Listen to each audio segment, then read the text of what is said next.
A couple of times in your life, you come across something that redefines your taste in media and puts you on a path of rediscovery. It will change your life, for better or for worse, and help you realize the person you've always wanted to be. And sometimes you encounter a series that essentially tells you that despite all the character growth, there's still a part of you that remains from when you first started. To me, that's Solo Leveling. When I first heard of Solo Leveling, I couldn't unhear it. It was everywhere, inevitable and inescapable. In order to get family, friends, and the internet off my back, I decided to read it on one nice Saturday morning. It was alright, I thought to myself, and then I proceeded to catch up to all 130 chapters out at the time that same day. Yeah, I know, so many of you are looking at me right now like, damn, only 130 chapters in one day? That's pathetic. Well, yeah, but to me, I had only read that much of any manga or manhwa in the span of time about 3 times. My first manga, My Hero Academia, Owari no Seraph, and that one. I'd rather not talk about it. It was both impressive and concerning, because at first glance, through reading it, one thing in my brain was telling me, ain't this just a power fantasy hidden behind a big world and a huge cast of characters that basically see no development apart from, gee, main character sure is strong, and the answer was a resounding yes. However, that type of power fantasy has never been this much fun. Here we are, a couple weeks later, a lot of weeks later actually, realizing that damn, what's wrong with me? And that I can't hold in my appreciation for this manhwa much longer. So here, why Solo Leveling is my new favorite addiction. Plot. Yes, Solo Leveling does indeed have one of these. About a decade ago, Gate appeared. Wow, powers. What's called the people with powers? Hunters. How do we rank them? Like a grading system for the most part, or a grading system where I'm from, letters. Main character sucks until, surprise, double dungeon, you get left behind, and you wake up in a hospital bed with a daily quest system telling you to do some bodybuilding. At its core, Solo Leveling is a story of one man's journey to continuously better himself and go do whatever end goal he aims for. That being said, the story is nothing special, but there's one key component that keeps us coming back. Excitement. Different forms, same feeling. The heat in your chest, the hairs all over your body raising, the blood rushing as you witness greatness before your very eyes. And no, I'm not talking about you finding the right video. I'm talking about Solo Leveling.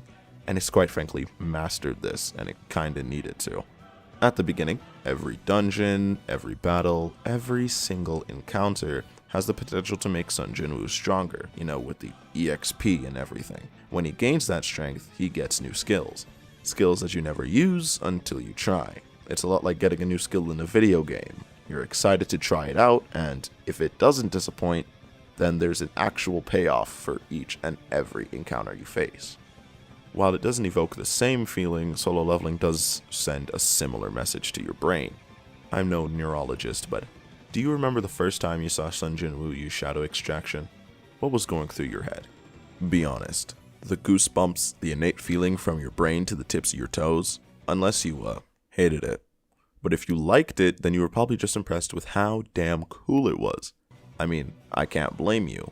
We all feel the same way about those 5 letters. When Jin-Woo finally starts to become drastically stronger than everybody else, a different approach is used. One that kinda reminds me of the old Superman cartoons I used to watch as a kid. I'm not actually that old, but essentially everybody ends up in a massive bind until Superman comes up to destroy any and all who want the smoke. It's the same thing for Jin-Woo. Take the Twitch stream extermination arc. The hunters do well at first, still, oh no, big bad Bugman appears. Jin-Woo realizes, oh, maybe they need me, gets there just in time, and proceeds to beat some ass. I know I just tried to explain it as lame as possible, but this is honestly Solo Leveling's most hype moment thus far, at least in my opinion. It's a power fantasy at its best, and I will not lie, I love it. Solo Leveling knows that at the end of the day, hype is just a different form of manipulation.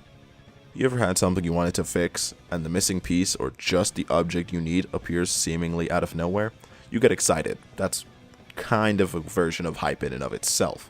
It's kind of the same thing that Solo Leveling does. Since Jin-Woo seems to be the only solution to every problem, you feel excitement and relief once he enters the field of battle. On the topic of Jin-Woo, actually, in case you can't tell, he carries the entire series. And I mean, He kinda has to.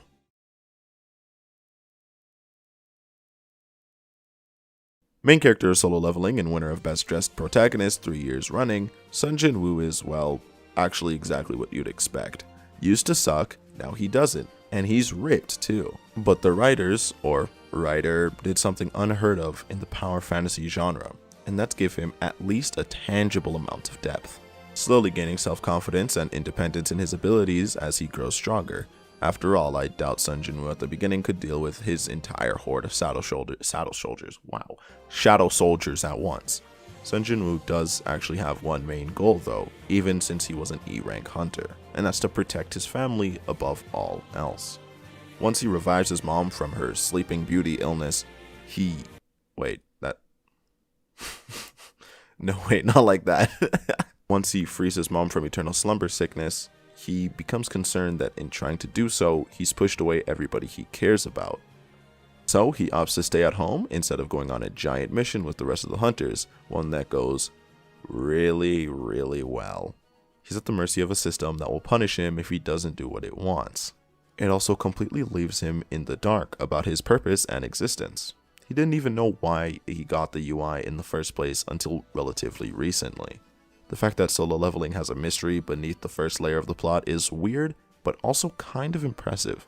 There's more to the fights and the things going on that we still don't know about, which stops the plot from going stale, since there's always somewhere to go and something to do.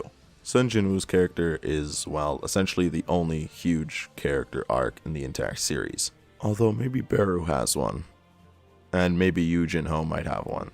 And maybe everybody is getting one, but I'm just too blind to see them. But even the Drip King himself pales in comparison to the best character development that Solo Leveling has. It's art. Just look at it. It's just, ooh. I mean, it was good before, but now it's just so damn nice. And the fights are easy to follow, and oh my goodness, man, I want a jaw like that. At the end of the day, in case you didn't notice, Solo Leveling is about one man leveling up. I know, crazy. But beyond it all is something that literally has no right being this good. Chapter after chapter is crazier and crazier, and man, it's just so much fun to read. It's like my weekly injection of hype. It's some type of sauce that just won't make me look away. Solo Leveling is actually good, not exceptional or anything, but just good, at least solid, to me. But inject the hype steroid and it becomes a 6 or 7 with moments that are consistently 8 and 9. The adrenaline that you get from each and every chapter is just the lifeblood of this very series. Is that how hormones work? Probably not, but I'm not the only one who thinks that Solo Leveling is straight up insane. Anime Japan took a survey of what manga the people, at least in their area, wanted to see animated.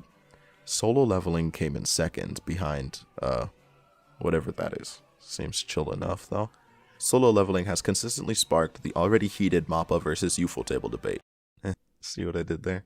Because if this comes out in time, then Mugen Train would have just come out, and Rengoku uses flame breathing, and okay, whatever. Which, to be honest, I thought at first shouldn't even be a debate, but then MAPPA decided to go absolutely crazy at the expense of their animators' lives. God bless each and every one of them. While Ufotable is my GOAT on a strictly animation basis, 2 words, watch Fate, MAPPA is to me better suited to handle something like Solo Leveling. I just want to see it get an anime. Please. I crave it. I need it in my veins, bro. I hunger for it like a lion, bruh. Or like a 15-year-old addicted to steroids. Anyways, if you excuse me, I'm gonna go read the new chapter to reach my weekly adrenaline levels before they crash and burn at the sight of some ugly-ass homework. Have a good one. Oh, man. Okay. Well, that's the video. Tim Campy here, just dropping in. I started reading Berserk lately. And it's really good. I know, I said I read it before Berserk, but now I'm about halfway through the Conviction arc, and oh my goodness. Yo, why did no one tell me, man? Berserk is so good. But anyways, I hope you all have a good day. Touch some grass, drink some water, sleep 8 hours, and I will catch you on the flip side. See ya.